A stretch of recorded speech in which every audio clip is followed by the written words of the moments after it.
गांव के बाहर एक पुरानी हवेली थी जिसे लोग सन्नाटे वाली हवेली कहते थे।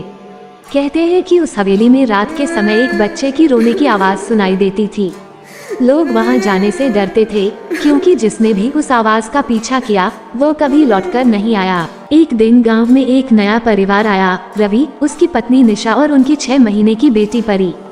रवि ने गांव के लोगों की बातों को अंधविश्वास समझकर हंसी में उड़ा दिया और उस हवेली के पास ही एक छोटा सा घर किराए पर ले लिया। पहली रात जब सब सो रहे थे, परी अचानक जोर जोर से रोने लगी। निशा ने उसे गोद में लेकर शांत करने की कोशिश की, लेकिन बच्ची चुप नहीं हो रही थी। तभी खिड़की के बाहर से किसी बच्चे की धीमी रोने की आवाज आई। आवाज इतनी दर्द भरी थी कि निशा कांप गई। उसने रवि को जगाया और कहा, सुनो, ये कौन रो रहा है? रवि ने कहा, तुम्हें वहम हो रहा है, सो जाओ। लेकिन आवाज बढ़ती गई। रवि खिड़की के पास गया, लेकिन बाहर कुछ नहीं था। अगली रात फिर वही हुआ। परी फिर से रोने लगी और खिड़की के बाहर से उसी बच्चे की रोने की आवाज आने लगी। इस बार आवाज के साथ खड़खड़ाहट भी सुनाई दी, जैसे कोई झूला झूल रहा हो। निशा ने डरकर रवि से कहा, हमें यहाँ से चले जाना चाहिए, लेकिन रवि ने साफ मना कर दिया।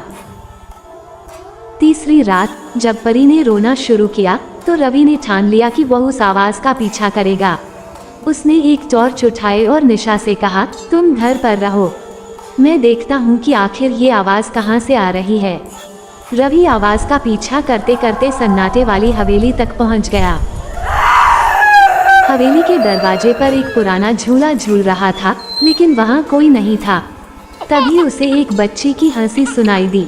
उसने झूले के पास जाकर देखा तो झूले पर एक 6 महीने की बच्ची बैठी हुई थी, बिल्कुल परी जैसी दिखने वाली। रवि ने जैसे ही बच्ची को छूने की कोशिश की, बच्ची ने अचानक अपना रूप बदल लिया। उसके नाखून लंबे हो गए और उसकी आंखें खून की तरह लाल हो गईं। वह जोर से चिल्लाई, तुम मेरी जगह क्यों आए हो? मेरी माँ ने मुझे इस झूले पर छोड़ दिया था और मैं मर गई।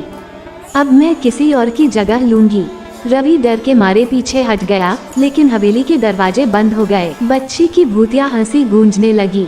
अचानक हवेली की दीवारों पर खून के धब्बे उभरने लगे। रवि ने भागने की कोशिश की, लेकिन बच्ची ने उसे पकड़ लिया। घर पर निशा इंतजार कर रही थी, लेकिन जब रवि नहीं लौटा तो उसने पड़ोसियों की मदद से हवेली का रुख किया।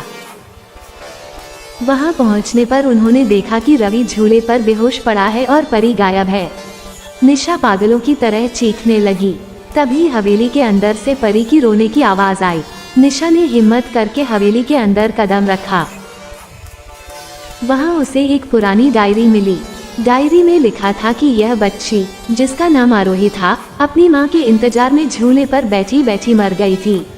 तब से उसका भूत झूले पर रह रहा था और अपनी माँ की जगह किसी और को ले जाने की कोशिश करता था। निशा ने साहस जुटाकर कहा, मैं तुम्हारी माँ नहीं हूँ, लेकिन मैं तुम्हें शांति दूंगी।